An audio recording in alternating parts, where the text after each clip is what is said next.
Act.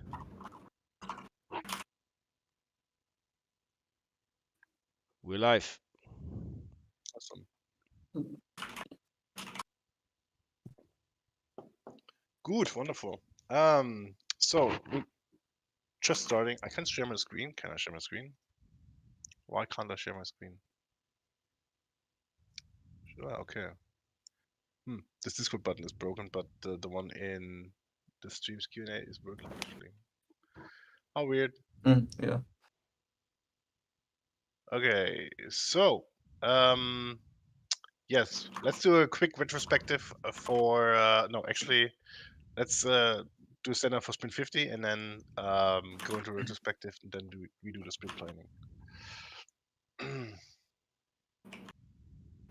All right. Yeah, I guess I can talk about Please. yeah, what I did. So yeah, just recently so I got on, started doing more sort of optimizations. I have a few of them here. I don't really remember where I left off from last time. But so previously we'd done this change to pack everything into an int. And yeah, so after doing some profiling, yeah, I changed it to just have a buffer of bytes, because what ended up happening is like we were reading out more data and writing more data all the time than really necessary. So that was updated. Then I also like refactored one of our jobs, or like something that wasn't like jobified. So basically, like we have all of our chunk noise generated, and then we stick that through this like kind of recursive function where we find the actual height value of it. And so I just had to update like this this kind of structure to just use a bunch of like nested unsafe lists. And then once that was done, it can now be bursted and jobified. So that's like a lot faster.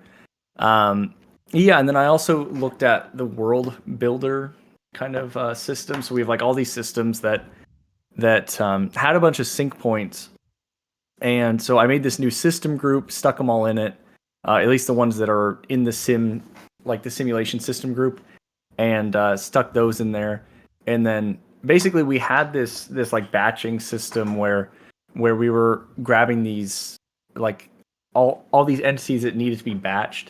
And actually what ends up happening is like the very first job is kind of what controls the batch size. In the past that, we basically just take in whatever is there, and then schedule its stuff. And so now we don't have like these locking jobs anymore. So they still end up getting forced to complete later on.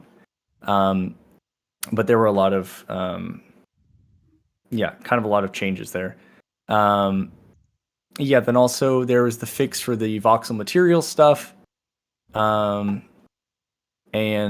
yeah, and then just like a lot of various kind of optimizations to various systems. I don't know, like yeah, just trying to make all of the like reading data and writing data just like as fast as possible everywhere. And yeah, I think we can talk about that in the retrospective a little bit on how this kind of ended up. Perfect. Yeah, and for me, I went back into the voxel GPU upload system, and we actually have a leak going on with it. So I don't want to make this too complicated, but we kind of have like a structure that is managing like the free space on the GPU buffer as things are loaded and loaded. And kind of what is happening right now is different things in the world are like asking for different chunks of space in that buffer. And we have certain sizes which are very common, for example, 512 and also 16. But we also have a bunch of, like almost every single size is requested, but those are the most frequent ones. So kind of what's happening right now is this system that is managing these 3 blocks of memory ends up in a state where the memory blocks that are left are blocks that are not frequently requested. And so, for example, if it has a block of, let's say, a little bit over 512, and something, it has a very uncommon request, for example, for 18, something that needs an 18 block, it will break that block, and it will be in a size that is almost never requested. So it will stay there pretty much the entire game without ever being requested. So when we have later like a 512 block being requested, which is very common, it might have to allocate a new, like an entire new resize of the buffer. And all of the previous like 3 blocks that are left are almost never going to be used. So we keep increasing this buffer, and the memory is never actually used. Like we're left with empty spots. Okay. Yeah, and so to fix this, I'm still working on it, but the idea is just to never break up blocks.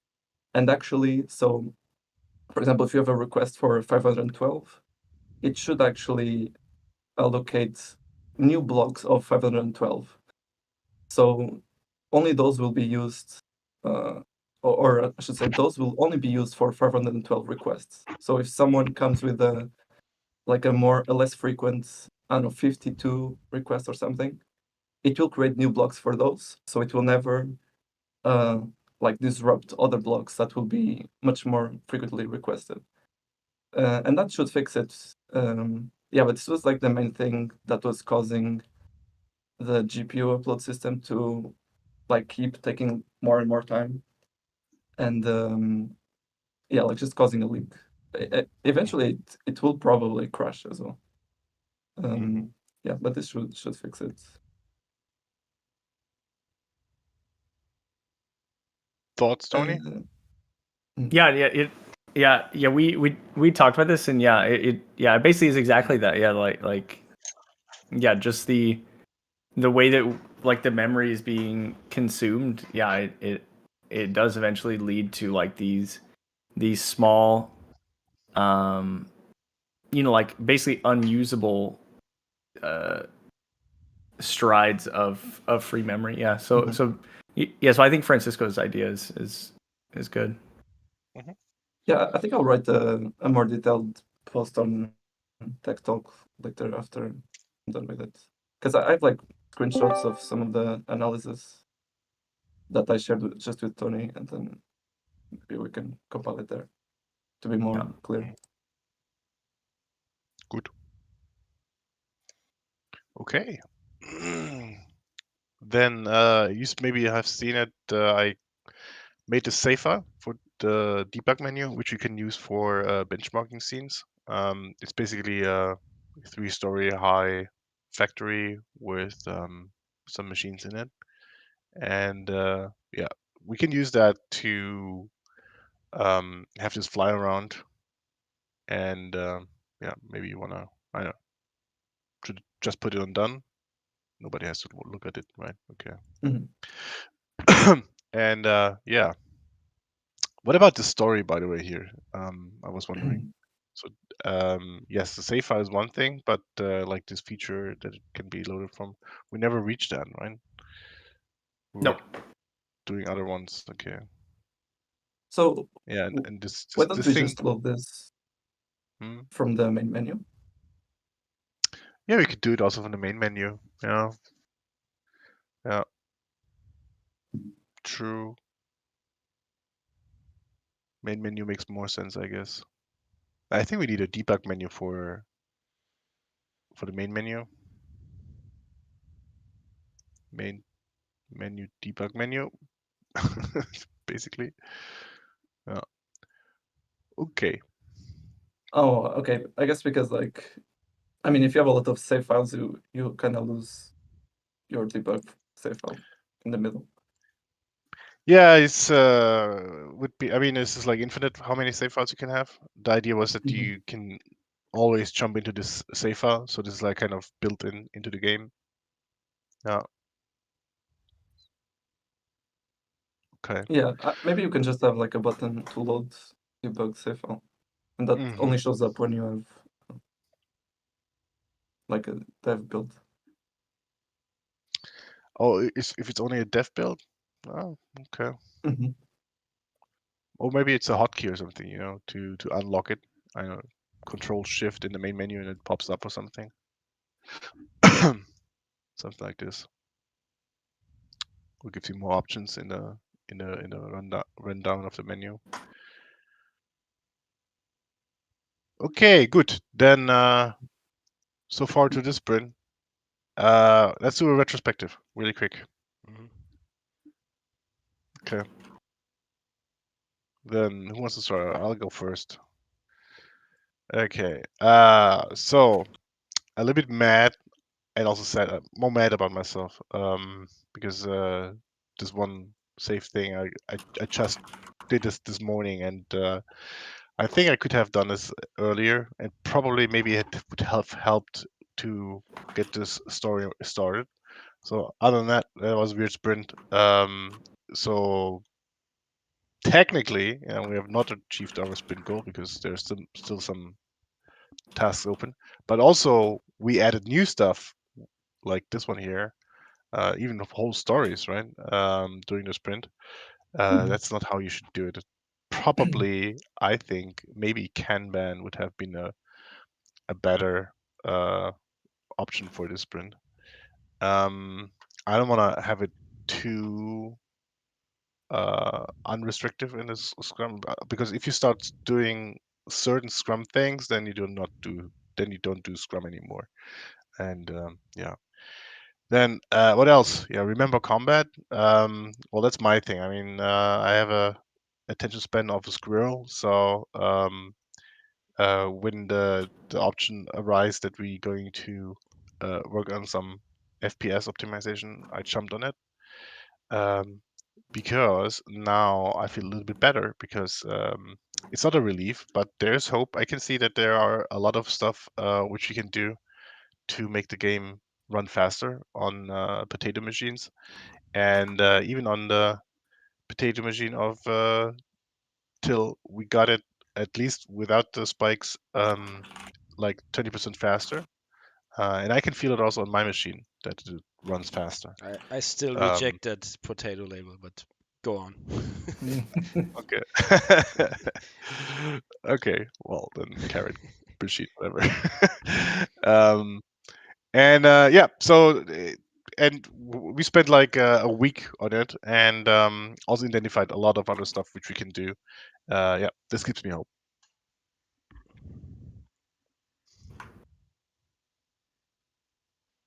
Who's next? No, I guess I can go next.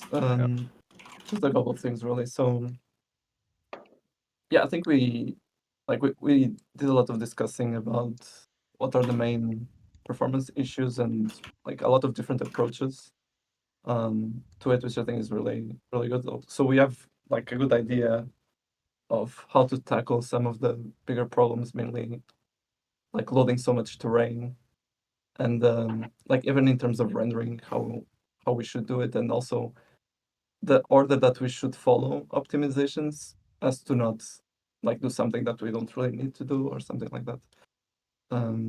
Yeah, so I think that's really positive, and yeah, we have seen already quite a significant performance boost.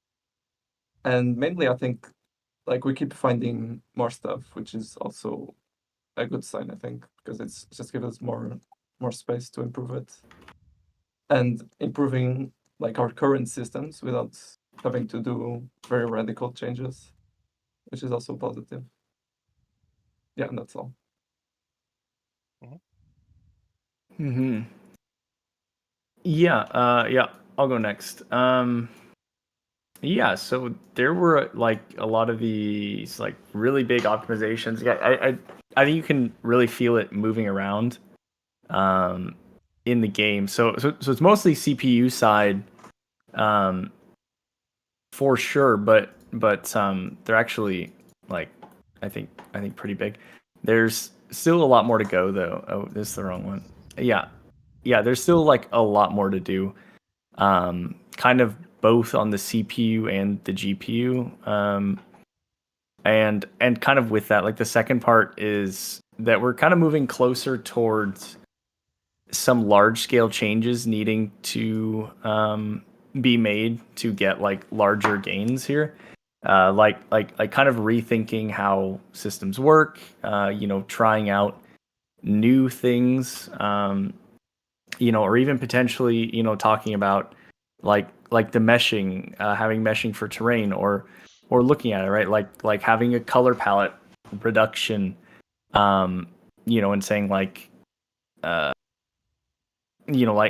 the scuff, the like the fire, emissive stuff.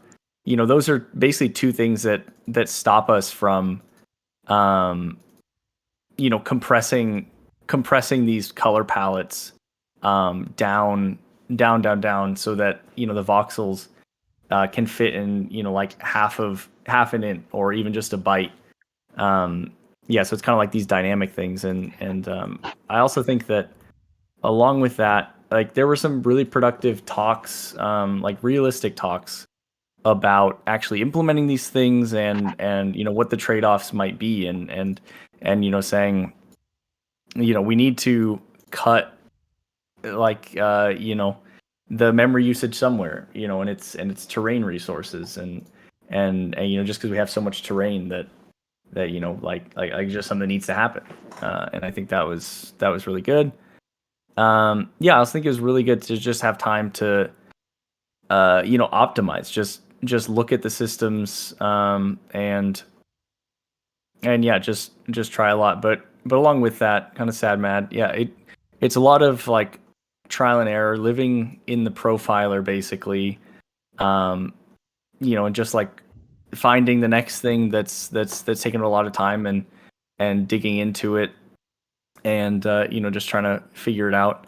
I also kind of felt like the sprint really didn't make any sense.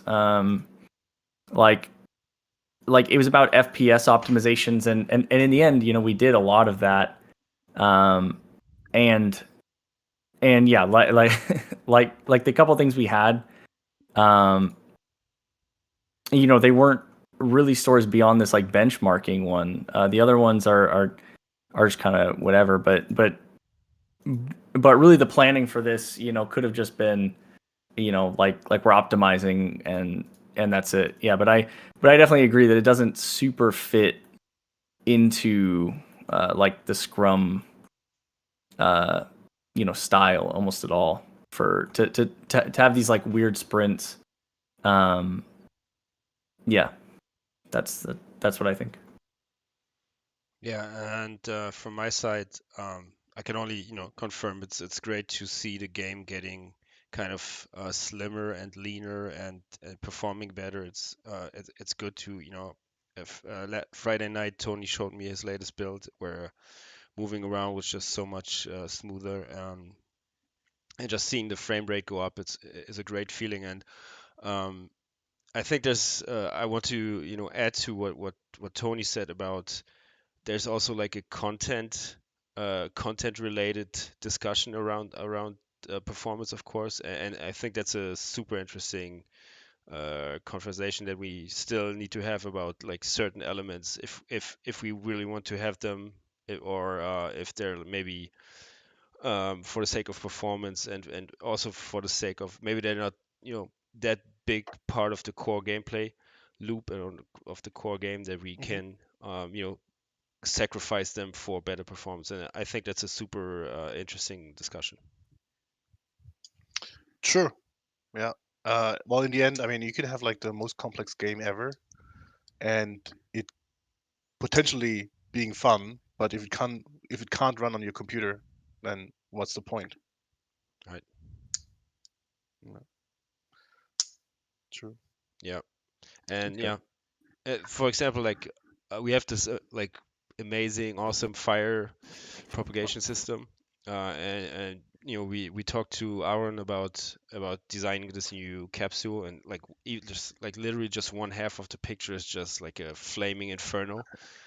And I was Yes. thinking, is fire really that big part of the game? I mean, it's like is it a nice to have, or is it like is this is this going to be the fire factory game? Um, yeah, it's discussions like that. Yeah, I still they're not Mm, settled yet, but interesting. yeah. So if it's is it a fire game? No, potentially not, Yeah, because we have to limit how much fire there can be in the game, yeah, just for the sake of frame rates. Yeah, half a screen potentially, and then there's a Mhm. cut. Yeah. If you have more, then no, game will break. Okay, good. Now we didn't have like this discussion before. What do we want to do now? I think we want to explore more of this frame rate optimization. Looking into Francisco and Tony's eyes, is that right? Yeah, I think we just Yeah, have yeah, to yeah, keep working on this.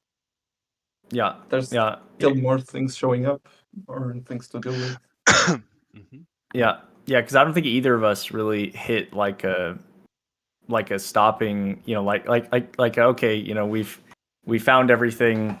I was basically doing stuff all the way up until like an hour and a half ago, or about an hour ago when I started making the build. Right. Yeah, absolutely. Yeah. So FPS would be one thing which we want to do. Maybe it would make sense to have like one or um two of these stories which we crave to be in the game. Also, I mean, we have like this new splitter which Hmm. Leon made. It would be a shame if that would like kind of get postponed and then we forget about it, and then maybe we have to make adjustments to the asset again, um, and have him jump on it again.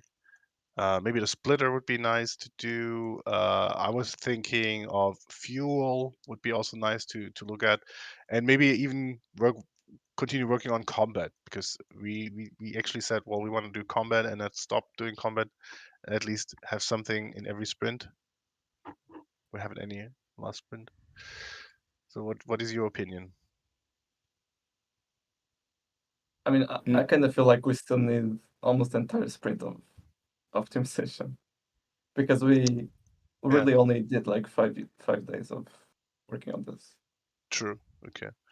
Well, this one would be then uh potentially well, we could look at how much time we have. So, do we have any dates coming up? Any vacations, holidays? No. Oh, I do. Thursday and Friday, I'm flying back to Taiwan. Okay. You're flying to Taiwan next Thursday, Friday? Mhm.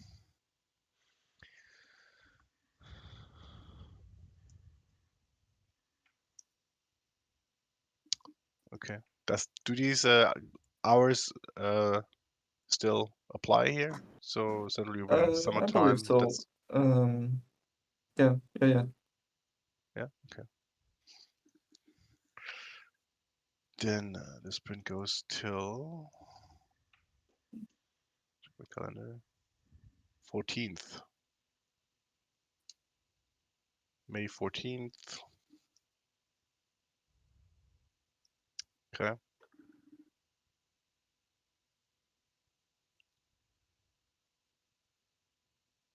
There's also, I think it's called Wit Monday, Pfingstmontag. Is it for you guys? Pfingstmontag. But it's not going to be in that sprint. Sorry, that would be the next one. That's May 20th. Yeah. So yeah, no worries. Uh, May 9th is May 9th a bank holiday? Oh yeah, it is. May is just a crazy month in that way. Uh, Attack defining. That's Ascension. I don't know. Do you guys have Tony? Do you guys have Ascension Day? No, No. we do. Okay. We do, but it's like a local holiday. Like we don't do. Like basically, my city doesn't do it, but another city Really? does it. In Portugal, that's crazy. I would Alright, Yeah, I expect never it. heard about it. Let's go with Father's Day, okay?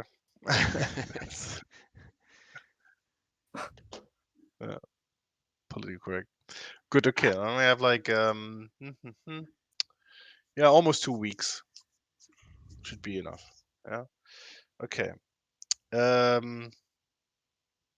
Okay. Which frame rate optimizations do we want to do?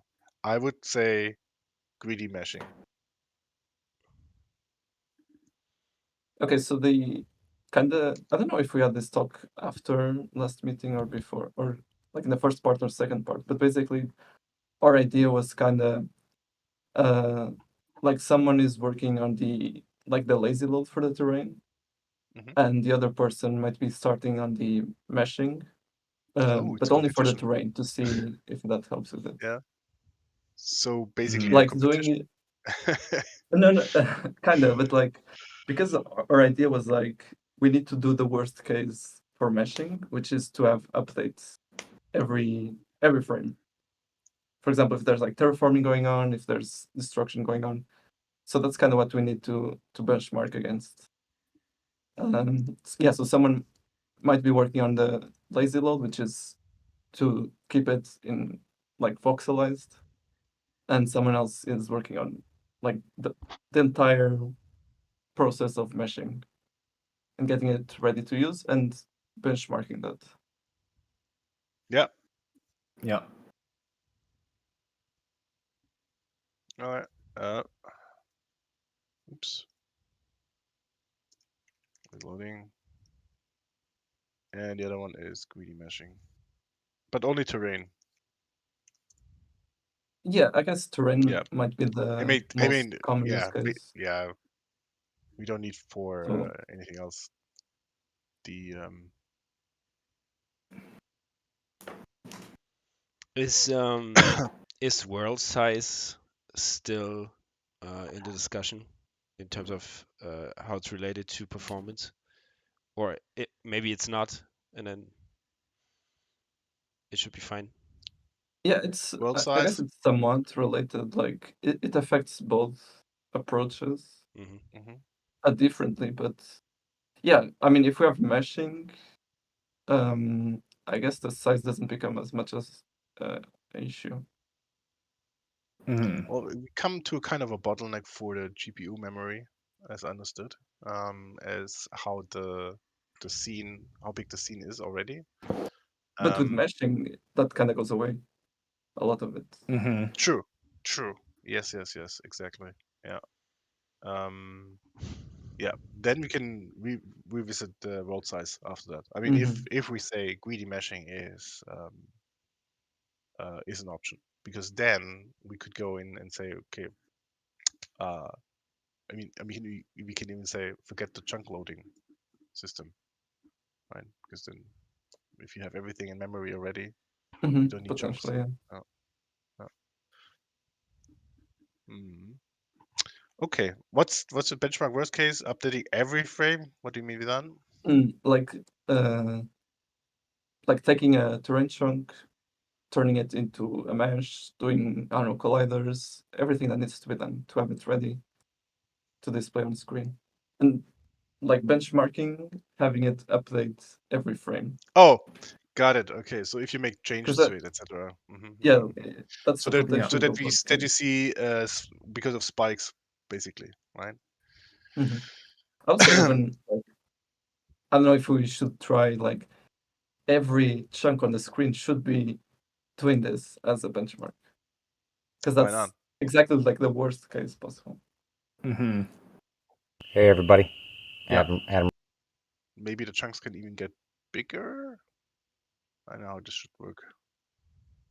Yeah, that's also a good point. Because I guess I don't really know, but I suppose the size of the chunks right now is kind of tweaked to fit memory in the GPU better. Yeah. And if we do meshing, it's a lot different. Yeah, then it's an Okay, overhead, well, basically. it might be the same because we want power of 2 textures, maybe. It might help with it. Oh, okay. So Okay, it let's actually write it. might relate in the same way. Okay, chunk sizes. Mm, Still matter, and then going in like might be for texture size. Because This it's kind of the same thing. Each voxel is going yeah. to be a pixel. If successful might be not necessary anymore. Did I write successful wrong? Successful might be not necessary anymore. If it is one big mesh, right? Probably chunking it up would be still a good idea. I mean, if you have like Yeah, local yeah. changes, okay, never Mhm. mind. Okay, Oh, well, yeah, this that's a is good then, point also.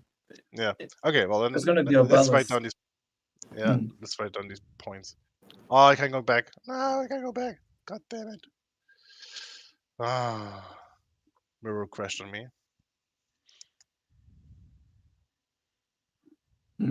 Because I guess for meshing, the reason to have like a certain chunk size is to limit what needs to be updated to reduce like Right. the meshing. Yeah. mm-hmm. Yeah.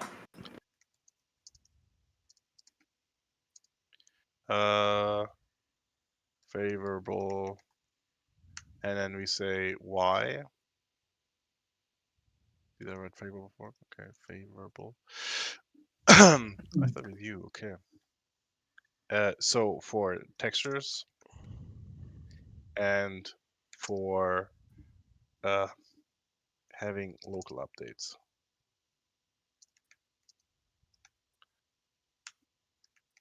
Sizes might change, right? For chunk.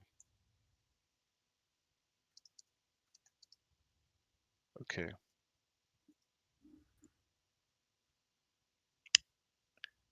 What else? Greedy meshing. So only for terrain. We said only for terrain, Yep. not assets. Then you said benchmark worst case should generate every frame just to make sure that it is fast enough to compete with the chunk uploading to store offloading actually. How do you call it? What? Oh, just they're not uploaded. Their indices are just marked as free. Yeah. Yeah, just free. Yep. Okay. Then what else? Greedy meshing. Oh yeah, should be have textures, huh? Of Loading. course.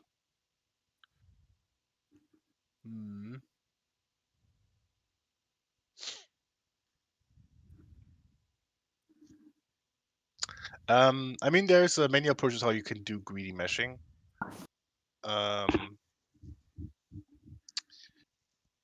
Is there are there?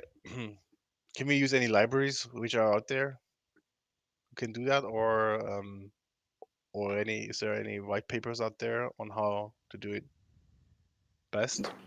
There must be papers, but using a library might be hard because we have our own like voxel data structure. Right. Yeah, because I mean, if you have like a certain terrain, right? Then you can for the vertices to can I rotate this to make it vertic? No, it's okay. Oh, can I do that? Yes. Oh, yeah. For these vertices, I mean, you can have like for a plane, I mean, this thing should of course optimize a mesh. I mean, this could be if this is like a Yeah. plane. It makes no sense to have like a mesh which then is made out of millions of vertices, right? hmm Dun-dun. Especially like the inner ones. Yeah. So Mhm. well, this is bad, and I this don't know, is like if the outer ones we might actually want those vertices for shaders, but to have like a higher resolution. Yeah. But if what is if this? our textures are simple, maybe not. I'm not sure. It's actually pretty hard to make here. That thing. I can't make it. Okay, you get the picture. This would be it here, like this, and then just going to have a line going through here. What is going on? No, straight. Okay. Well, this is Okay. favorable, versus this one here. Feels Of like course, a table, maybe. right? No, it's okay. Got it. No, okay. Oh, I see what you mean. Yeah. So it should be optimizing for um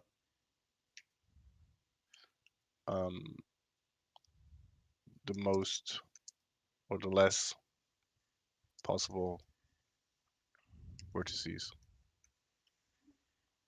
How do you write vertices? Vertices.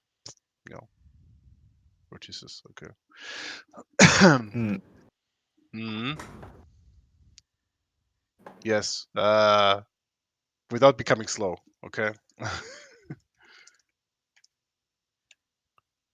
Yeah, because I mean, I think there might be a trade-off. You know, I mean, if you for some reason, I don't know, have to split this up here, and then you could spend another millisecond just getting everything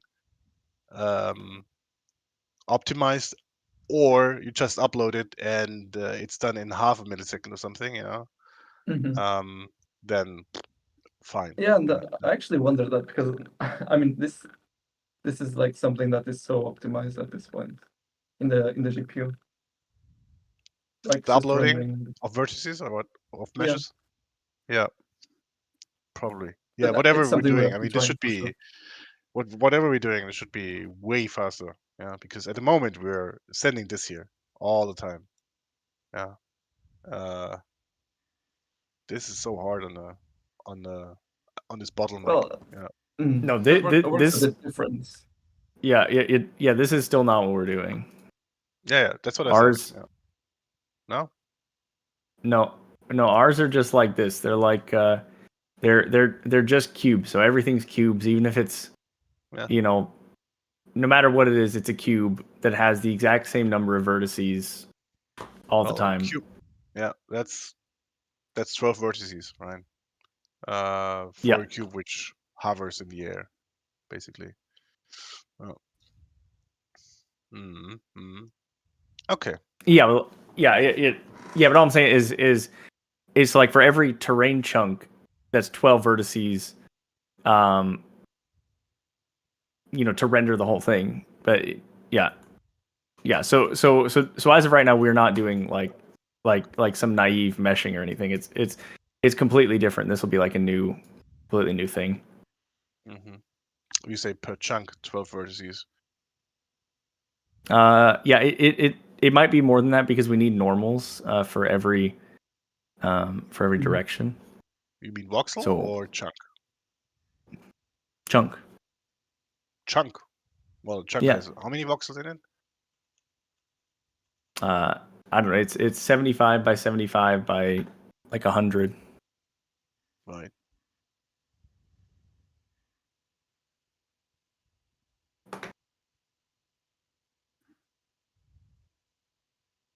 How come that it's only then 12 vertices? Because we do ray marching We do ray marching. through the cube. Right. Okay. The way we render Can is you not explain like the ray marching a again? mesh. How this works? Sure. So So basically, we have. I'm going to give a 2D example here, right? Mhm. So we have our And then cube. All right, this use is the our. camera. Yeah, yeah, exactly.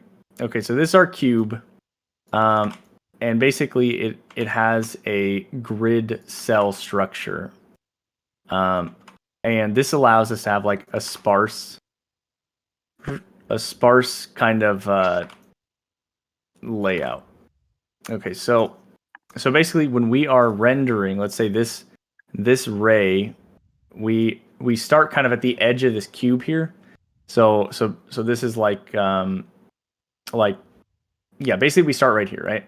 And then we step through this and we get the position in voxel space, and we see that we're looking at this grid cell, and then we have to check if it has any voxels. So if it doesn't have any voxels, then this thing will basically have like a -1 ID, and we just completely skip it and we go to the next one, which is here. And maybe this only has voxels over here, so we don't hit anything as we march through. We march, check all these voxel indices, and then come into this one, and this one has a voxel here, and so we actually hit this. So we hit this voxel, but the actual mesh is just a cube, and we march through it into this thing, and it's basically the space saving is that this 8x8x8 brick cell. We don't have to push any voxel data to the GPU for it, and also we can skip right through the space. Yeah. So this is how it works. We have like a 2-layered system, and previously we had like a 3-layer system where over this we had like a BVH, this bounding volume hierarchy, and we would step through that. Which actually it's more like this. So basically you'd have like a bounding volume with a left and a right leaf, and basically as you were stepping through these, you would check, like if you're intersecting with either of the leaves, and then you'd go down into it and then do this lower level tracing, and but yeah, we don't do that anymore because we have just the rasterized cube. And so this is what the terrain looks like. This is what everything looks like. We don't use any sort of message. It's only or like traditional meshing for any of the voxel objects. It's all just cubes. Yeah. Wow. Yeah. Well, it sounds expensive.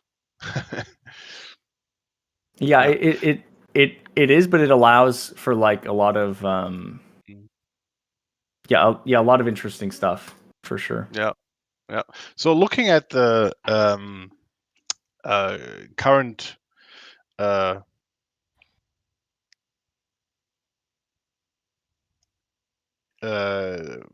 this profiler, right? So rendering, how much time does rendering take up percentage-wise versus how much time preparing this voxel data and then uploading it to the GPU takes up comparison? Rendering is pretty fast, isn't it? I mean, except for the shadow map. Yeah, and actually even now the shadow map's a lot less since we disabled the flora. Yeah. So I don't know if you guys have tested that new build yet, but it should be a lot better performance wise for sure. Yeah, let me just like just rendering performance. Oops.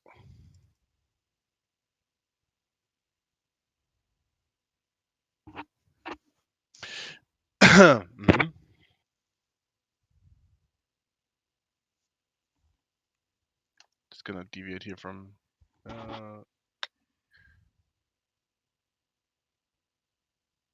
yeah, and so yeah, but also my feeling is that like at this point, like really to optimize the voxel uploading anymore, we have to start looking at shrinking the amount of bits per voxel. And this is why I was saying that we don't have like an exact number is because like every voxel object, it's a sparse grid, and so it's not like 1-to-1 every voxel is also on the GPU, but in the end we still do have 4 bytes currently per voxel that we upload, because we have so many materials, and these like dynamic materials that we're creating and uploading, for the fire and things like that.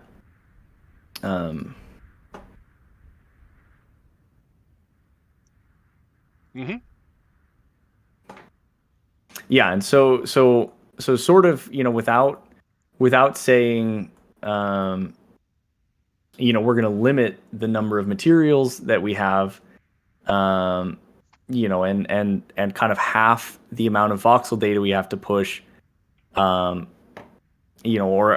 even,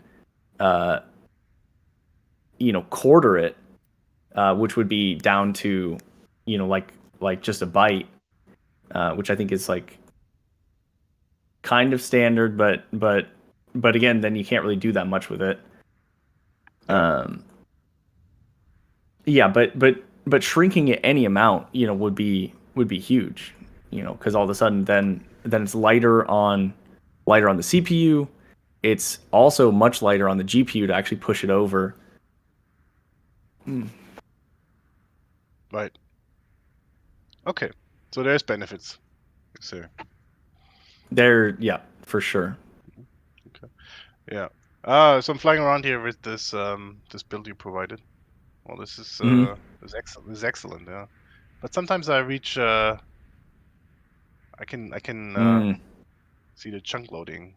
Yeah, I think Yeah, this is the value for like how many you can do per frame.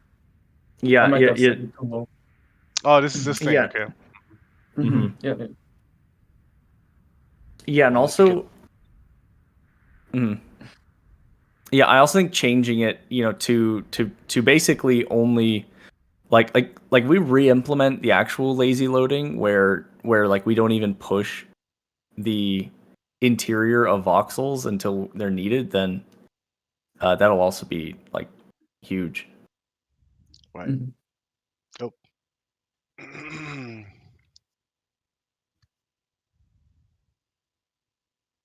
Okay. Yeah, but so I don't know if you saw any grass, but did it feel any I saw faster grass. than? Yeah, the grass was Okay. faster. Yeah. And also, I didn't see any difference to grass with shadows. So Yeah, I also that's boosted the ambient occlusion a little bit. Yeah, it looks like the hills looked a little bit more interesting. That's for sure. Yeah. Okay. But also I felt that after some time the frame rates dropped. Probably what Francisco said with this memory leak thing that Yeah, for sure. gets larger and larger. Okay, good. So understood. So greedy meshing would unclock this this bottleneck of uploading stuff to the GPU, and then we'll see. Should be optimized. Yeah, and creates another one in meshing, Yeah, or yeah. it's actually faster. We have to see. Yeah, we have to Yeah. see. Yeah. Yeah. Well, looking at these, I mean, yeah. I mean, we could if we could get rid of this chunk loading because of it, I think that could be potentially super fast then. Yeah, because you don't have like this overhead, this chunk loading. Yeah. Yeah, What do we say? the bottleneck There's- in meshing is the updates. Yeah. That's kind of what we because like voxels, I guess deal very well with updates to the chunks, but they don't deal so well with loading and unloading. And meshing deals very well with loading and unloading because it's very quick, but it doesn't deal well with updates. No. So we kind of have to put like the two situations one against the other. Yeah. Like their worst case for each, and see.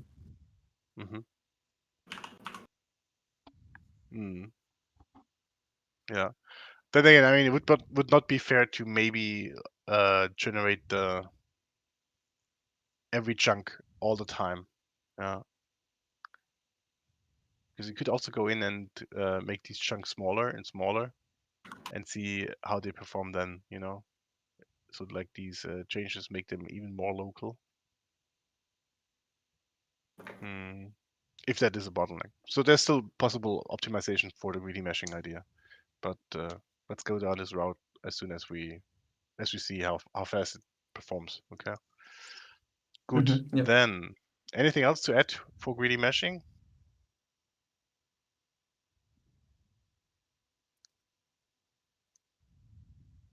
No. Okay. Nope. Okay. Then, lazy loading. Mm-hmm. Yeah. Yeah. So I think for this, the first thing is yeah, I guess Francisco's going to finish his like changes, for this kind of leak thing, right? And then basically what we need to do is we already keep track of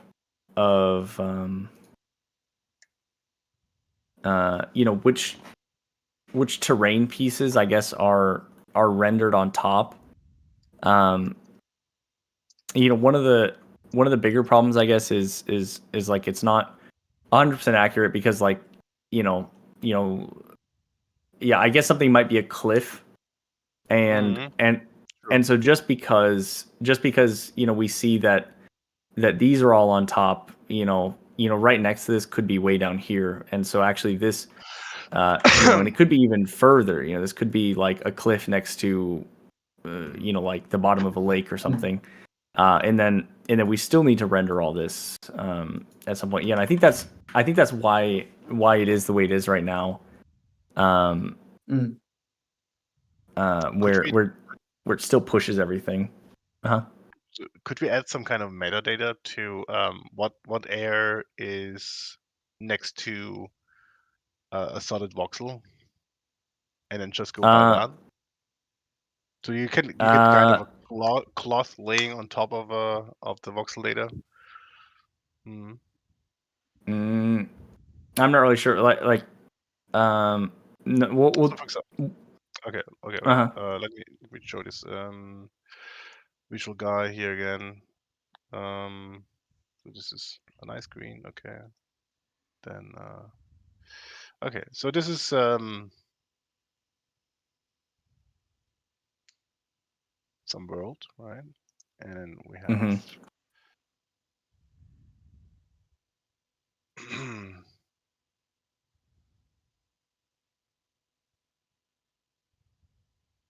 okay, that's the easy part, and then comes the hard one, which is like this, basically. Okay.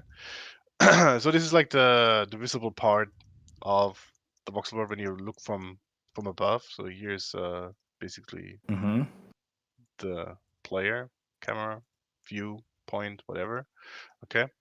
And so what I'm proposing is, of course, there's like a ton of voxels beneath and so on, right? Which we do not want to render, right? So just like these, let's make them gray. So we don't want to render these, okay? Correct? Millions of them. Yep. Okay. So you get the picture. Okay. What I'm proposing is having like another one, which is this. So I mean, even though there is like voxel data, there's voxels not visible. There's voxel data about them. Correct? Yeah. So, and what about if they get a special flag? I remember that we made extra space for that in the in the voxel data, and they were like, okay, well, I'm the top layer, right? It's kind of a cloth thing, and it kind of just lays over where it goes like, oh, well, I have like adjacent voxel which are full of data, and then you can use that to determine if this thing gets rendered, because if this thing here, I mean, you have this data already, I guess, right? So this thing goes like, okay, do I have in my proximity?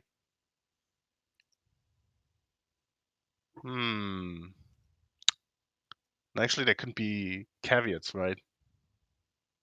Not caveats, caves or something underneath, or no, there can't be actually, because there's like this height data, right? Okay, never mind. I was just babbling while thinking about it. I mean, I think there's quite a few approaches. Like we can also do like just do a scan line. Like I guess Yeah. sort of what we are doing now is a vertical scan line, but if we also do a horizontal scan line, it's kind of the same thing. I know we also have terrain heights.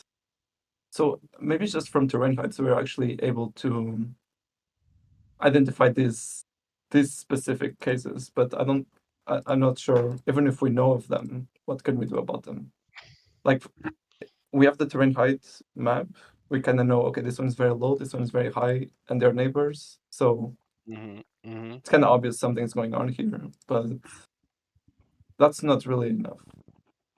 And also, True. yeah, actually, we don't really know even what could be here. We could actually have like something like this. No, we don't. There's no like caves or No, I mean, No. we have this height information, right, Tony? Per horizontal voxel. Maybe you can use this. Yeah, yeah. So I thought about that because that's what we do with the flora. Like because it would be really nice, right? If yeah, you could just say, the terrain is like this high. We render it. We don't have to push almost any voxel data. The problem ends up being like figuring out a way to display like that this is like dirt, this is moss, this is like a resource, and have like proper colors.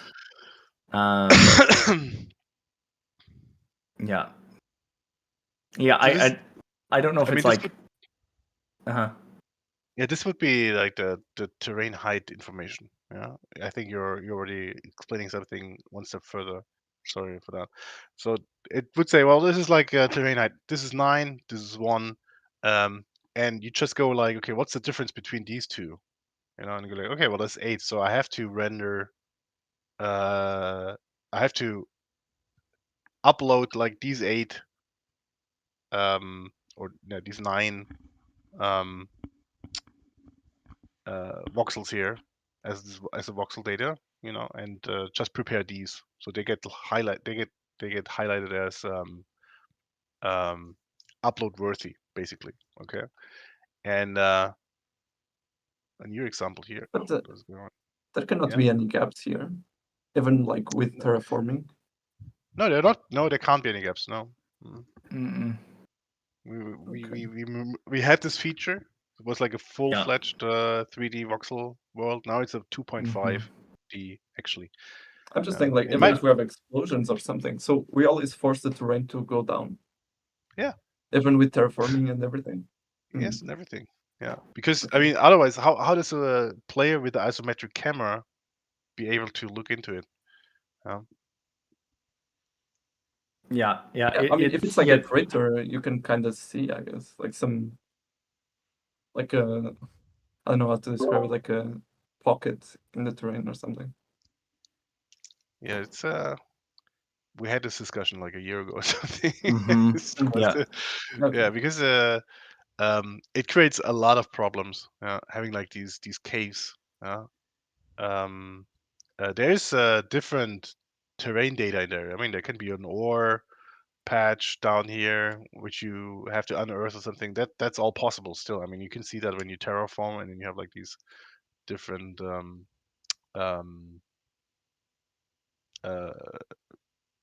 rocks, etc., and dirt underneath, but they can't be like caves. You can't have like voxels, negative voxels. How you call them? 0 voxels, or what is this? The I term for that? don't know. Just I don't know, like overhangs. Yeah, I don't know. yeah, air voxels. Okay. Hmm. Yeah, I think that should be possible with that. I mean, it's kind of you go like, okay, well, here's terrain height 1, here's terrain height 9. Okay, then you go from here and then you step through all these voxels, and you're like, okay, well, these are okay to upload actually, and then you go from here to here, you're like, oh, okay, only there's only a difference of 0, so it's only this one here, yeah, and so you go from height to height, yeah, kind of a cursor,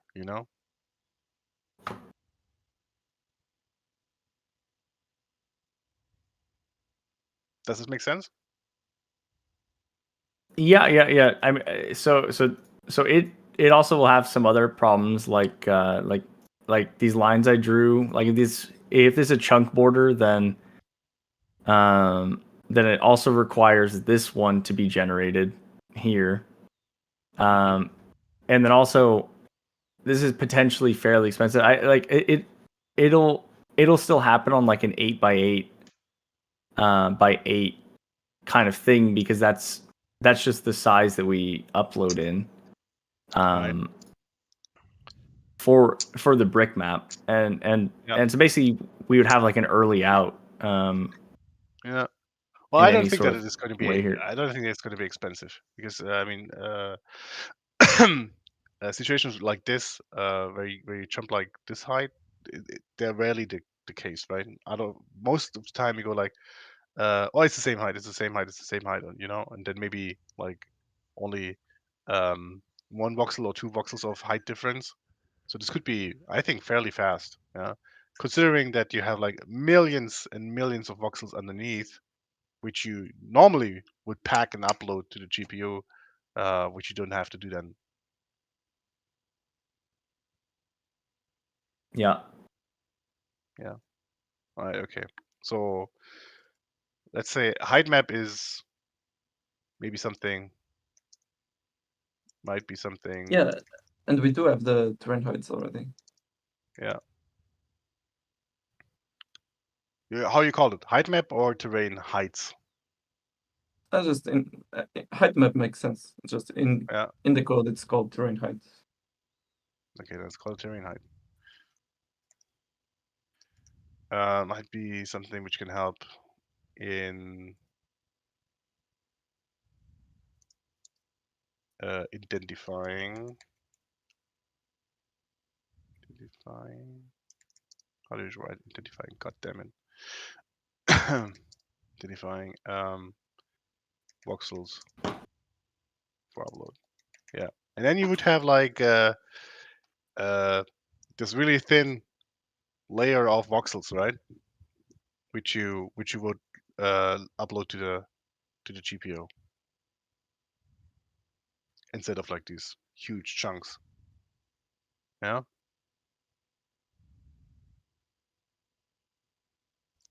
Yes. Okay. Any other options on finding out which terrain pieces are rendered on top? Just a scan line, I think, but that's like the Scan line. most naive approach, I guess. So we'll have to do like a vertical scan line and one for each axis. Mm-hmm.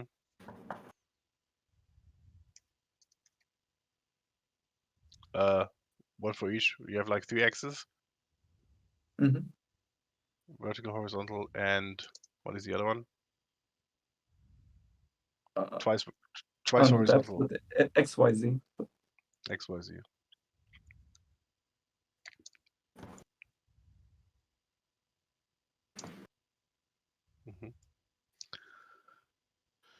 Mm-hmm.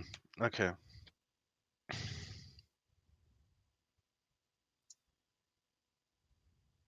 Okay, cool.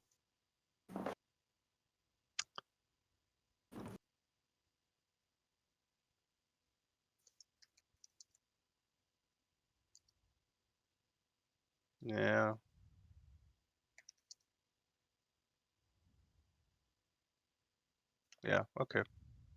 Good. Anything else for lazy loading? Yeah, I think like actual lazy loading, which would be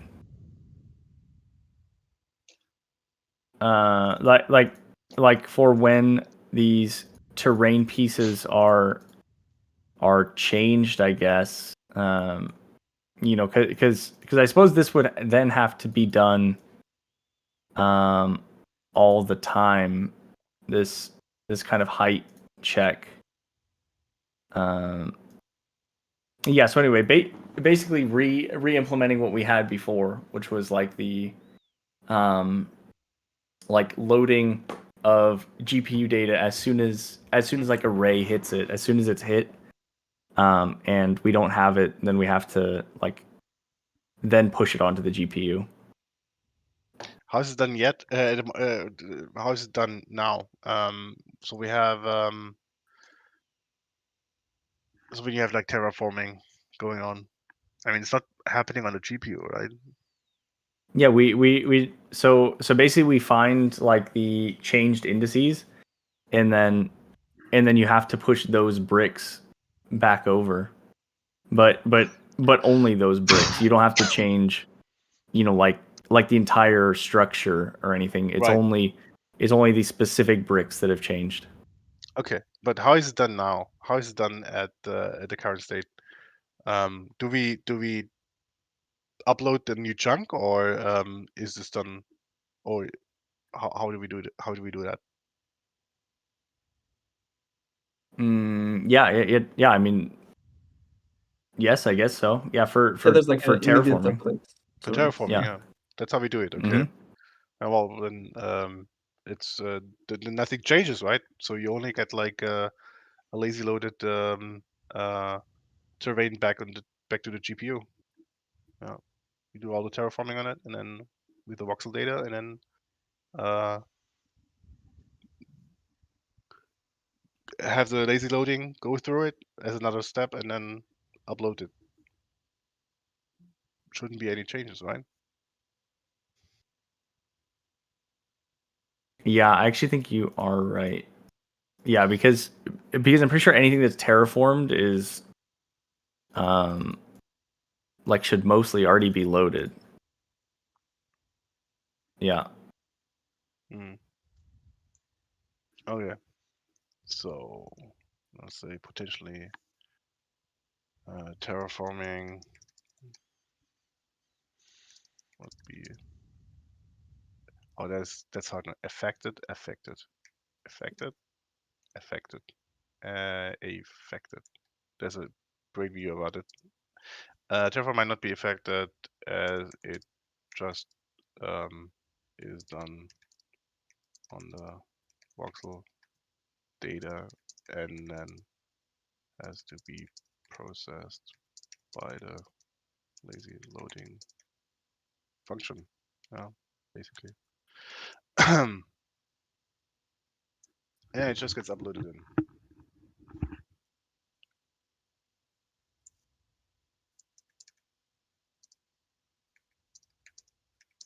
Okay. Good. Yes, I guess also do we want to talk at all about reducing the material count? Like the potential material count, or Okay, leave how it big as is it? such. No, I don't know. How It's an int, so potentially, a very 60 large million. number. 60 Yeah. million or unsigned. Okay, 60 million. Yeah. Yeah. Well, well. I think we can go with a with a byte 256. Well, There's not. so the problem, so basically, if we go with the byte, here's basically has to happen, right? Each voxel object then has to keep track of their own palette, which is fine. Because as of right now, it's not like we basically have a material list, and we have a color list, and the material list, basically just indexes into the color list, and if they don't have material, like they're diffuse only, then then they index directly into the color list. And so the first thing would be they have to have their own palettes, and then, which is fine. The other thing will be with that, you basically are losing some of the dynamic stuff, like scuff marks, like the heating voxels, because all that data is baked into the material, and so it's kind of like, we looked at the teardown spray can thing, right? I posted that, and how basically, for the yellow color, they had to do like a lot of trade-offs of basically only having one color, and they get baked into their palette. Yeah. Mm-hmm. How many materials do we have at the moment? I can actually tell you that. So after loading everything, we have 2,500 materials and 7,444 colors. That's a lot. Yeah. It is a lot, yeah. Because it's not optimized. So we could also get away with much less, I guess. Yeah, we don't have like close color merging or anything, but we do merge colors where they are the same. Coming from Magic of Voxel. Yeah, and I think we do the same thing for materials as well. Mm-hmm. Yeah, but again, Magic of Voxel also has a byte limit. So they can also only do 255 per asset. Colors. Yeah, yeah, materials per asset. Yep. But because we have so many assets and then do not use all the same palette, we have like this 7,000 colors, I guess. Yeah, and yeah. So again, it's just like a trade-off. It would be 1/4, the amount of memory, across the board with every single voxel object going down from an int to a byte. Yeah, but again, the trade-off is losing some of the extra stuff, and I suppose we could find another way to kind of put that back in. Yeah, but off the bat, moving, that is what that means, and yeah. Okay, and so how is it so having it as an int at the moment? This is like one int per voxel. This is like determining the and this also gets uploaded to the GPU. Yeah, it gets uploaded as an int. Yep. 4 bytes. Yeah. Yes, that's also like. I think a lot of optimization lies there, right? For sure. Yeah. Yeah. Okay. Okay. How do we go if we say we wanna have like the color palette down to 256 colors? So we have to go into every voxel asset and make sure that the only to merge on a upload or what's this go on? Yeah. I don't know if you could like try to combine them when the data is being loaded in the game. So we have the same models, the same colors in the voxel, Magic of Voxel, but in game they will be like packed together, like combined. Like 2 colors that are similar will become just one. So we don't have to do all the manual work, but the game will automatically combine colors to a certain limit. Yeah, and we really just have to, for every voxel object, keep track of its palette. It doesn't have to be the full 256, but we do need to know, like the mapping of their color IDs to material. Mhm. And How many materials did you say? that we currently have. Mm-hmm. So 2,535. How is it so many? I was thinking of there's wood, there's steel, there's concrete, there's flesh, there's flora. That's it. Yeah. That's just what. Well, so these aren't like physical materials. These are like voxel materials. So like in Magic of Voxel, right? Let's say you go to render and stick something on metal, and you move the roughness somewhere, and it has like a certain color. That is its own material. Oh, okay. Yeah.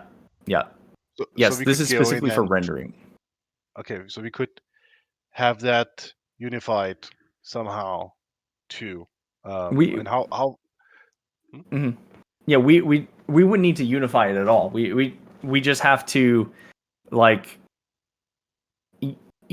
basically we just limit it, and whatever palette comes out of the Vox file, that's what they get. They're more or less stuck with that. The only thing that wouldn't be are like procedural kind of things, like the terrain, for example, that has resources and has dirt and moss, but even still, the 256 should be plenty. Right. Yeah. For terrain. Right. Yeah. Right. Because there shouldn't be that more. Yeah. Okay. Yeah. Well then. Yeah, and then so I mean, mhm. yeah, 1 byte then, right? Yeah, and that would be huge. Even halving it, if we want to kind of pack some like scuff, whatever, leave some room, but Mhm. moving to a byte would be like massive in terms of breaking that bottleneck of GPU upload. Right. Phew, okay. I didn't know that we still had like this monster of an option. Okay. Interesting. Yeah. Okay. This is part of the lazy loading or another one? Story? That should probably be its own story. I mean, Its own story? that's like a Okay. pretty big, Yeah. How you call pretty that? big thing. It's just like voxel material update, Okay. like palette rework. I don't know.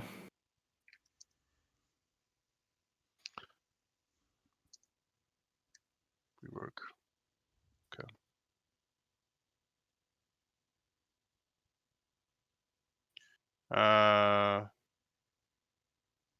Okay. Instead of 4. Okay.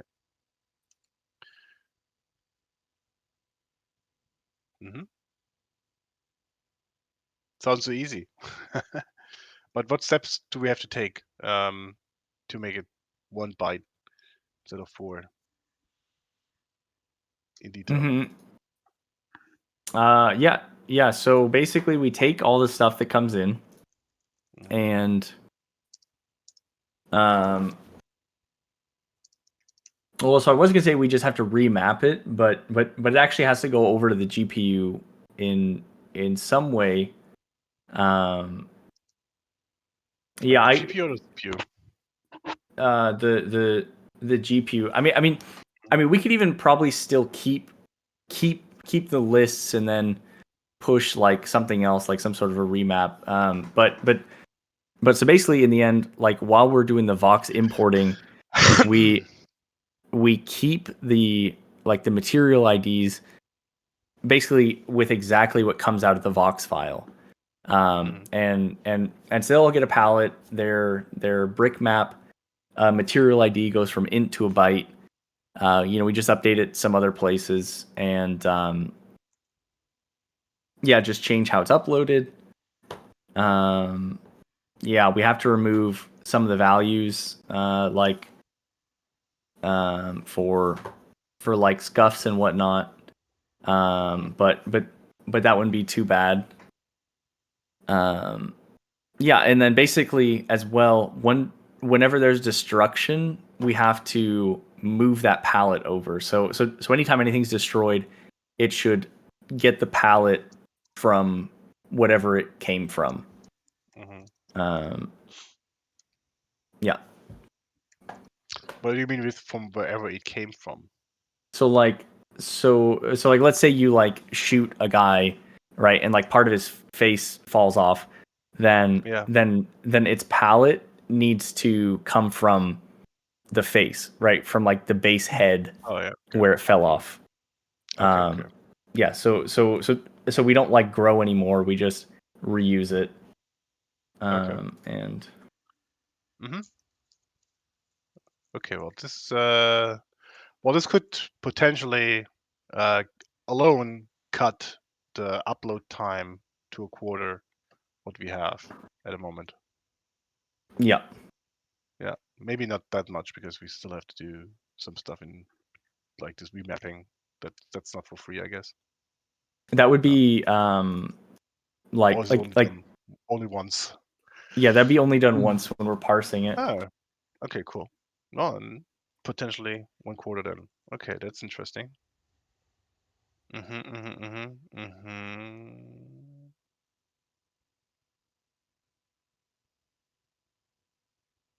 Okay, cool. Anything else?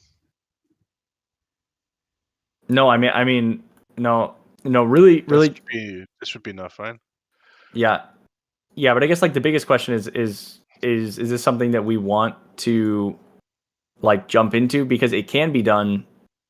Like, is this something that we want to look at, and like commit to, or should we do these other things first and kind of see how those go? This is like they would exclude each other.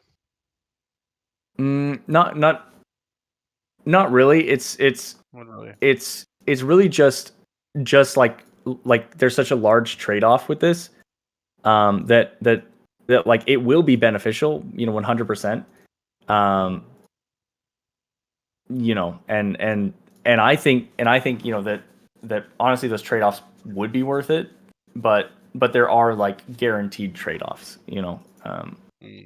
like there's a lot of upside, but downside, as well, somewhat. And somewhat. This actually have... No, go ahead. You think about the modders or what? What is the trade-off? Like, I mean, no, like the heating voxel, like the this would be gone. Yeah. Yes. Oh dear. Yeah. Because all that is in the material, and so we can try and figure out something outside of that, but yeah, still don't get it why we have like 2,000 materials, and then would go in and say, okay, well, we can't have like the heating a heated version of that material, Yeah, well, we can do that, but it's because we have like so much leeway to just create new materials and basically take a material out of, let's say like the skin of some guy, and then we have to duplicate that material, and then we can directly change that, and so if we only have 256, right? Yeah. Like you can't just be duplicating, like a ton of these things and pushing them in. Okay. So help me with that. So materials is one thing, and and color is what is the difference between color and material? Yeah. So because I thought, okay, well, color is like, okay, like this. Hold on. There's material flash, right?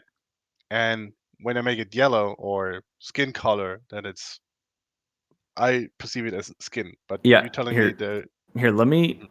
Can you let me share my screen here? Sure. How do you do that? I think you have to stop your. I don't know. I have to share, stop and then mine. Okay, yeah, okay, I think yeah, right. only one So it's- person limit. mhm. Okay, so let's Yeah, take a look at this, right? So let's take a look at this magpie, right? If I were to move around, right, like take this emissive, for example, you know, we can look, it has a matter type. So under material, it's emit. And so this would be its own material basically. But if I click on this one, then it's diffuse. You know, all of these are diffuse, and so they'd come in and they're just a color. They don't have like any real sort of you know, material like glass would be. So like this thing is glass.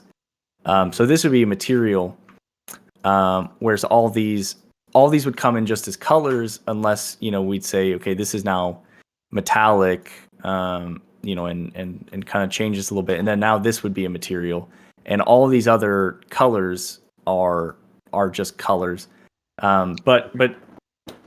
But moving to the 256, you know, yeah, basically everything would probably just be a material, and we'd forget about like separating them as such. And this is what I'm talking about, right? Like we have all of these indices. This is, you know, 255 colors. I'm assuming they use the 0 index as like empty. And so yeah, so this gets compressed. We only use what's actually used, what we have a voxel. And so this would be its palette. It would be like the however many colors it actually uses, and we compress that and use this as its palette. You know, while some of these other ships, you know, they would use a different palette, which has these things, What kind of you ship is know, that? which are, I don't know, it's just something I just something I downloaded. You know, but like, yeah, these would also, you know, they would share a palette, but definitely not so for like, you know, if every single one of these voxels that has its own material, you know, if we also track, you know, like other values, you know, that needs to go somewhere in memory. We have to, you know, we have to keep track of these values somewhere. So, okay. I was wondering if there's a potential. I mean, looking at teardown, right? So where they go like, okay, well, Yep. there's like this one color which is yellow, which you then can use. I mean, it does not change the material you spray on it, right? It's then for example, like it's a tree which is yellow. It's so it's like wood which is yellow. It's a brick which is yellow. But it does not change the material itself. It just changes the color. So there's like a difference between it, right? Between what is a material and what is a color. But now I understand we have like, well, you either a color or a material. Right? Sort of. It's like that only because, like, let's say you're looking at you know, voxel material, right? Right. It says voxel material. We have like a lot of voxel material stuff. And if you're a color, you know, you don't need all this. You don't need to track any of that. And so it's basically also, you know, like a way to save, you know, on space for all this stuff. And so a material will index into a voxel color. Yeah, so basically, yeah, all materials will have a color, but not all colors will have a material. Is essentially the way it works. Mm-hmm. Okay, all materials have a color, but not colors have potentially a material. Okay, understood. Yep. Okay. Okay.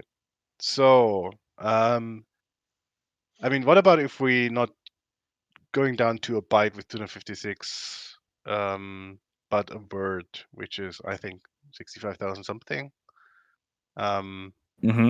Shouldn't that be plenty, but still cut the amount of data which we upload in half? And you It said, would. well, Yeah. even half would be potentially huge. Yeah. Okay. Yeah. Yeah. The other thing, like, yeah. I mean, there are like a few things that they do in Teardown. I know that this blog post is like all about the spray can. It's kind of interesting. Yeah, they have like, this sort of step thing. Let me start running out quickly. Yeah. So it looks like he merges all these. So yes, that's why he says that like here you can see where the yellow kind of stops becoming yellow. Like he basically merges like indices, like colors, to keep it under 256. Mm-hmm. Yeah, probably. I mean, there's still room in a byte, right? So when you look on a bit level, you might get away with if you only have like a handful of materials. How many materials do we have? I mean, physical materials in the game. I don't know, 16 or 8. 16? I can tell you. Yeah, that's one bit basically. Yeah, which we don't actually need that on the GPU anyways. That's not tracked in that way. 16, I guess. 16. Okay. Well, that's 4 Give or take. bits. Yeah. Mm-hmm. That's 4 bits. Yeah, which basically that's also tracked when it comes in, and so we don't need to like push that whatsoever. It just kind of lives in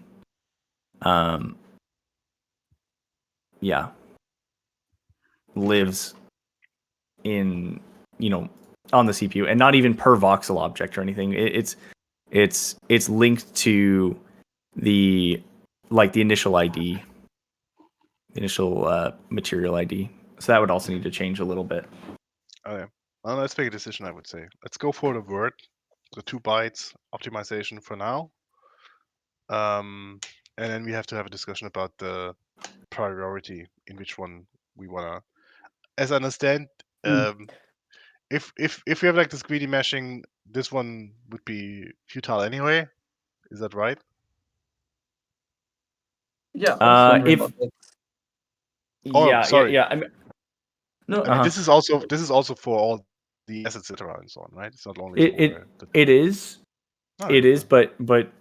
but you mostly only will see it like for the terrain, I guess. It will make loading a lot faster. I mean it would cut down the time, like quite a bit. And yeah, the meshing, they would probably come a lot closer. I mean then again we need GPU side updates. If then we become bottlenecked over there. Which I tend to think for Till, that is what it is. Okay. So, what story we want to tackle first then? I kind of would say lazy loading and greedy meshing. Yeah, both at the same time. Okay. And then see which one is faster. Yeah, do we need to reduce the palette for greedy meshing? Would that have any impact? Because for Not really. so for greedy meshing, each chunk would have its own material. Yeah. I mean, to me, the hard thing is going to be textures. It's like I don't know if I'm still right, because like in the end, is this the right one? Yeah.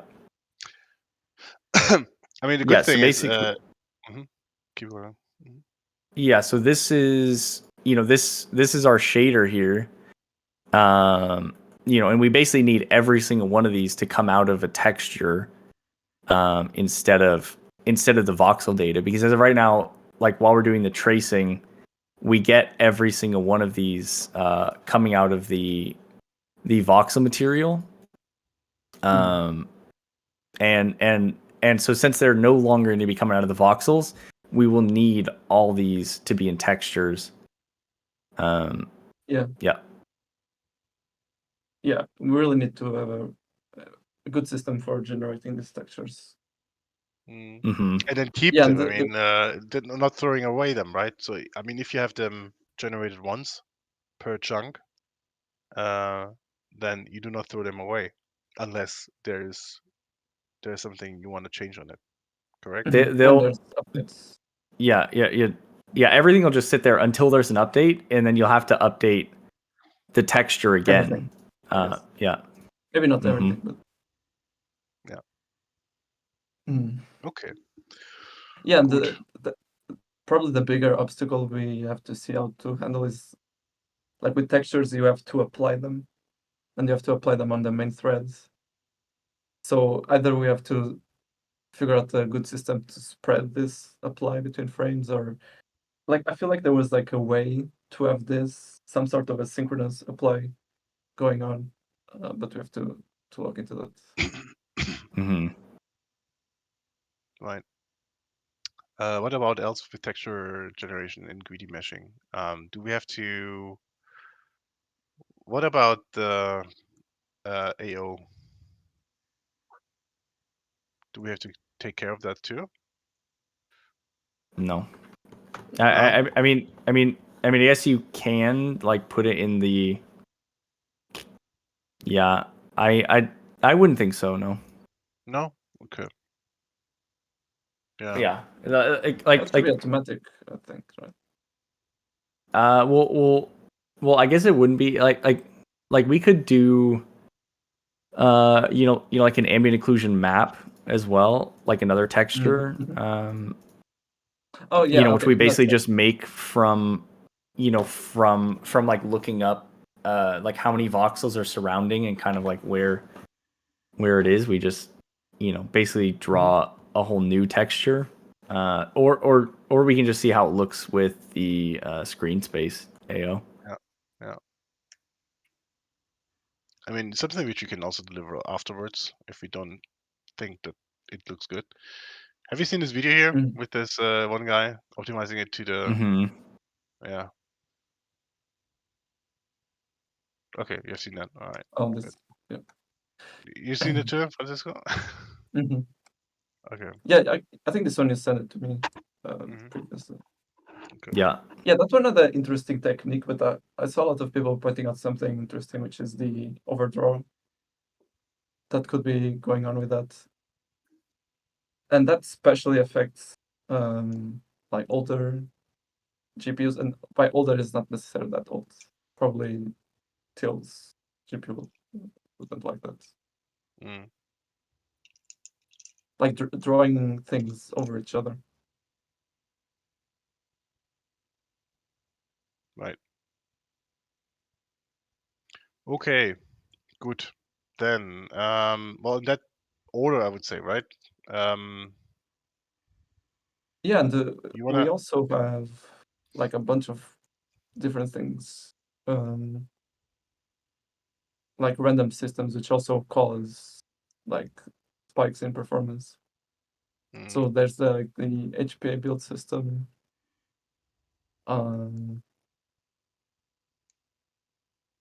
Yeah, I don't know if we wanna. I saw Tony was doing some optimization to the chunk generation, like the terrain and noise and resources. I don't know if there's something more we can do there. Yeah, just random systems that Mm-hmm. could build off that.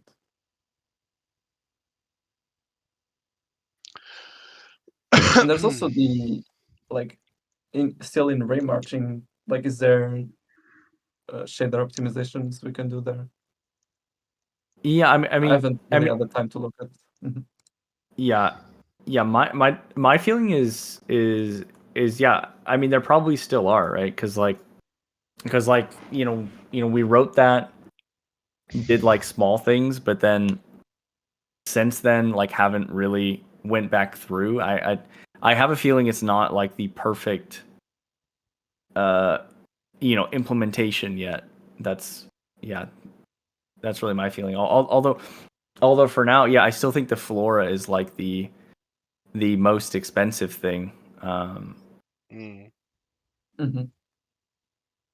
Yeah.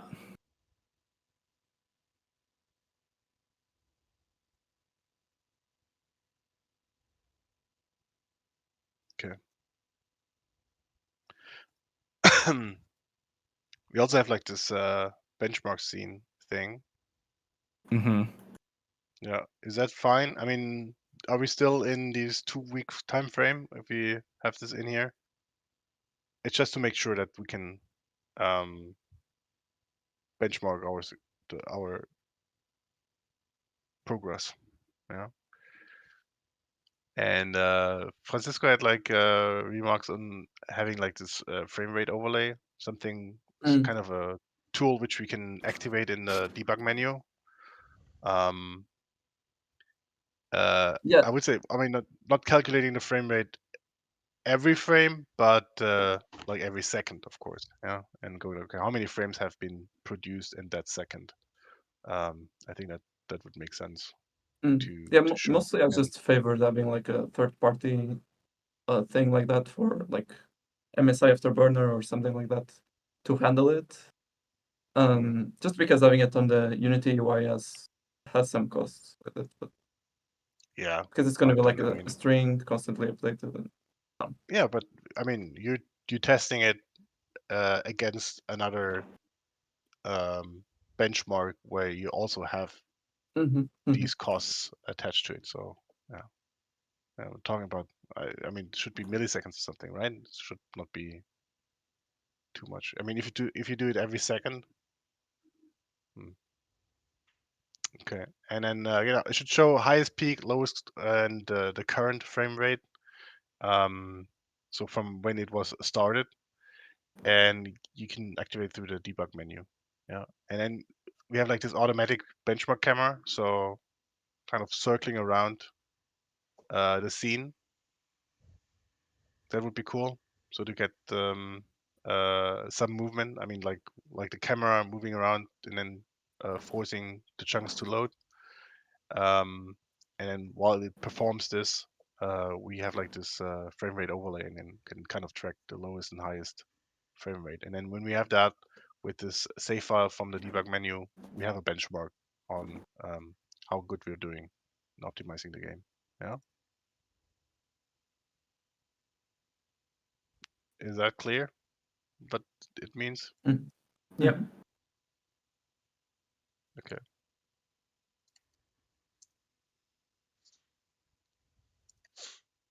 Okay, cool. Exciting. Okay. Oxford GPU load leak. That's part of the lazy loading? Yes. Okay. yeah, I guess. So we also have like some like these random ones. Should we create like a one for like random systems? Mm-hmm.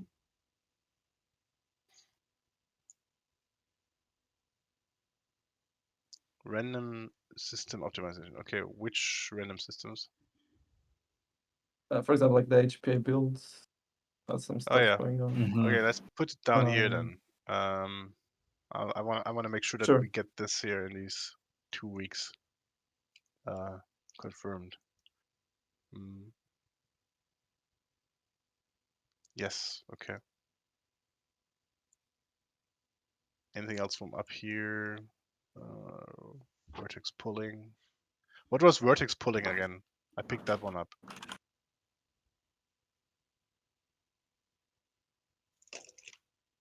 I have no idea. You have no This this was something you put up there. I'm guessing it was a part of one of the videos that you watched. Yeah.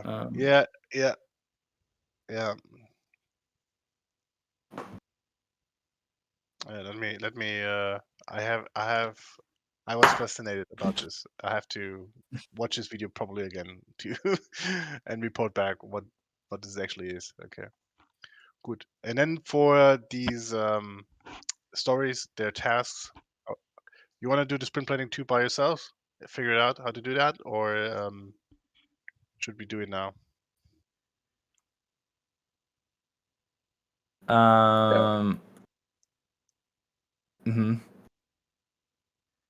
I guess you can do it after because it's maybe not very interesting. I'm just going to create separate tasks for everything.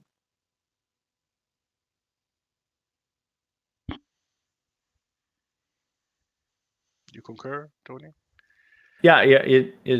Yeah, I agree. Okay, cool. Good. Then what else is needed here? Let me just look at my notes. For this. What about this GUI loading where we saw that this Mm-hmm. breaks down for a second? Is there something for the random system optimization here? Sure, and I kind of wonder if it's mostly what Tony was mentioning about just in time, and for that, like that would actually help a lot of different things. So maybe Yeah, do this / Okay, so this is GUI loading is a symptom, and you call it L2 CPP. Okay. Oh, this just in time compiler. Okay. Yeah, no, right now it's just in time, and if we make it into L2 CPP, it shouldn't have this issue.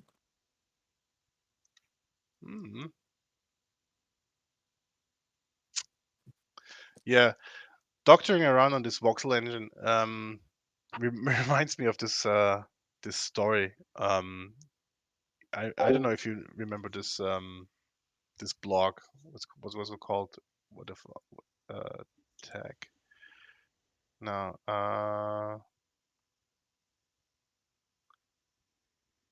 Let's see. What the fuck? The Daily What the Fuck? Do you know this one? The Daily What the Fuck? Remember this one? No, it's amazing. It's it's about these little war stories of people having having like these encounters in tech. And then I remember one which was like, okay, well, this one guy, he had like this server crashing um randomly at night, and he couldn't really figure out. So for like 5 minutes, the server went down, and then it went up again. And then so he updated everything, did all the even changed the hardware, and it still crashed. And it was like, what the fuck is that? And then so he was forced to then lay into the server room and stay there for a whole night. And of course, nothing happened. And he was wondering, okay, while I'm sitting here, nothing happens. But if I'm away, the server crashes at almost the same time every night. And then then he realized, wait a second, what was around that time? And he realized that the cleaning lady came into the server room, and basically next day he was also in the server room again at night. She came in and then wanted to go away again because he was in there and was like, oh, sorry, I'm in trouble. And he was like, sorry, act like I'm not here. What would you do? And she, oh, okay, I'm just going on with the vacuum cleaner. And she unplugged the server, put in a vacuum cleaner, cleaned everything, and then went off. And he was like, okay, well, found it. And there are other stories, and this one just reminded me of this lazy loading. No, sorry, this changing to this other compiler with this one guy who was asking his database administrator if he could create an index on his database. And his database engineer did not know what an index was, believe it or not. And then so he was like, oh, well, you just put an index on this one table on this one column, and then you can search it faster in your queries. And then this his boss, the database engineer, they looked over him while he was creating this this index, and it took like forever to make this index, like I don't know, 15, 20 seconds or something, and then it was done. And then they run this query, which they usually would run, and instead of like 10 seconds, this query executed in 1 millisecond. And everybody was like, oh, he's a genius, oh my god. And sometimes I have these feelings where we're kind of trying out all these different techniques and methods which we were reading about, and then suddenly game becomes way faster. It reminds me of that. It's a good read. It's really funny. Can't recommend. Daily What the Fuck. Yeah, it's magic if you have a torch Oh, when you were a caveman. WTF. Yeah. Alrighty, good. What else? Till, something from you?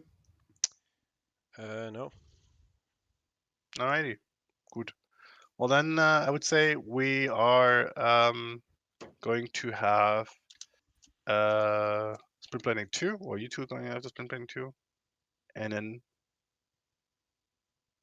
see each other tomorrow if nothing else arises. Yeah, I'll hang out in Discord if you Cool. need me. Alrighty.